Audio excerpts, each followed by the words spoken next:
Welcome everyone. What we're going to do now is we're going to define our model's controller, and make the actions in there. So Rails generate controller models with an S because that's the Rails convention. You can add on the actions after the models. But right now, we're just going to generate the models controller, and we'll add the actions in the text editor. Press enter. While that's doing its work, remember the model and the controller are linked together by the Rails framework. We've already previously created our model controller. We created our user controller, our model controller for the user. Now we're going to create the user controller. Did I do that correctly? Rails generate controller models. I think I should call it, because we named our, what did we name our model? We named our model user, right? Let me go double check that. Let's see. Controller. Here's our models. We named the user. So we should really be generating Rails generate controller users.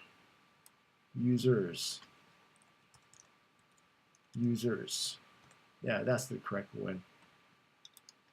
All right, so let's do that again.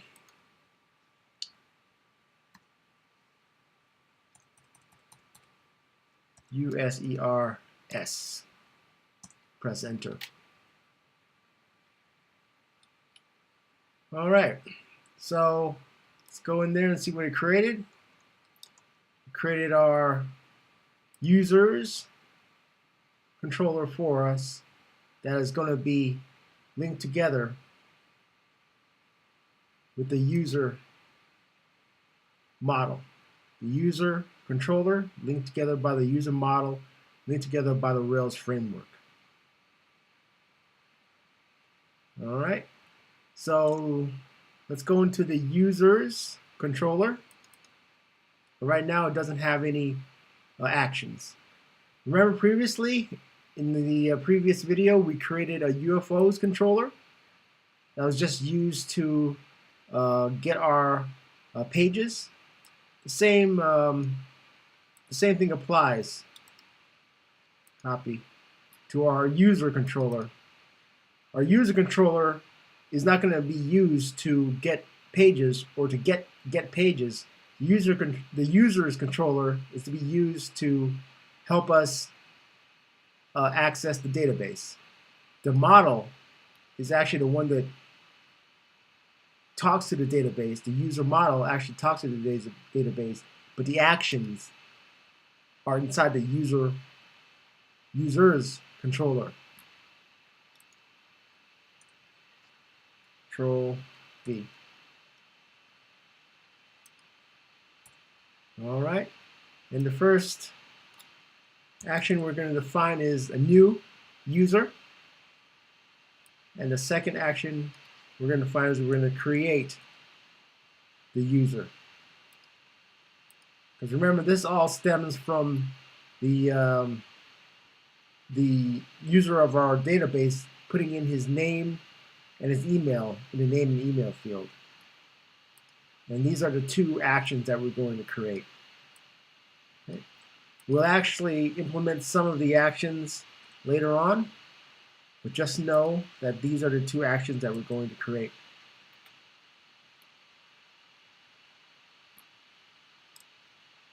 Let's first look at our database so we can remind ourselves what the database looks like.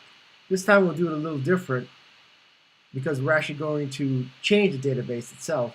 We're actually going to put information in the database, and it's not going to be in the last time. What we did was we went into the sandbox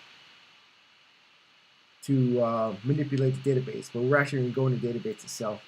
So we're in the Diamond application right now. So let's list what we have in there. And here are all the folders. Then we want to go into the database file. So change the directory to the database. CD D B. Press enter. Now we're in the database. So we're going to want to go into the SQLite 3 or MySQL database itself. So I believe it was MySQL. Let me go check it again. See what kind of database it is. Because right now we are in this folder right here. And it's in development SQLite 3. So we'll go into this database and check it out. Check out the schema. So SQLite 3 space development period SQLite 3. Press enter. Now we're inside the actual SQLite. So anything we do here is going to affect the database. We're not in the sandbox anymore. This is what we previously did here. We did that one. Change the color for you so you know what's going on. And I explained that part. And we are on this one right now.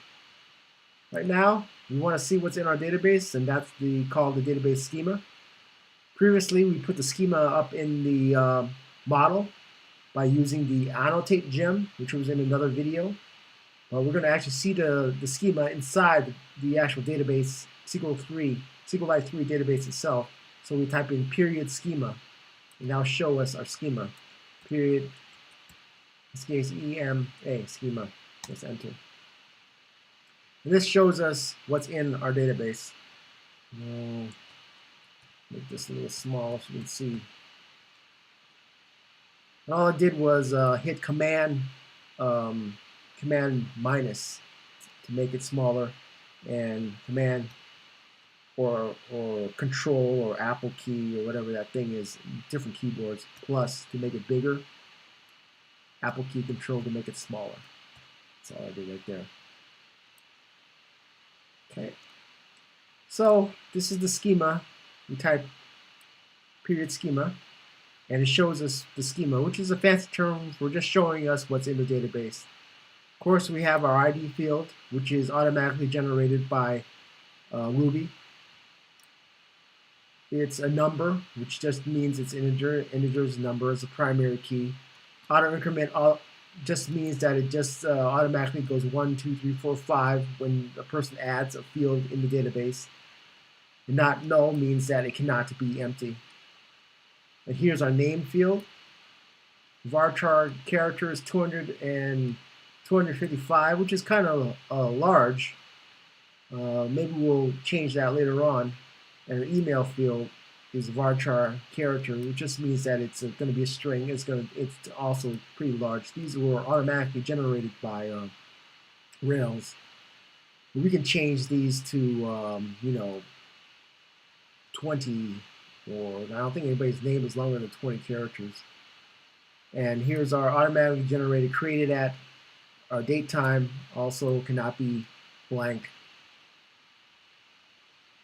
And our updated at also cannot be blank.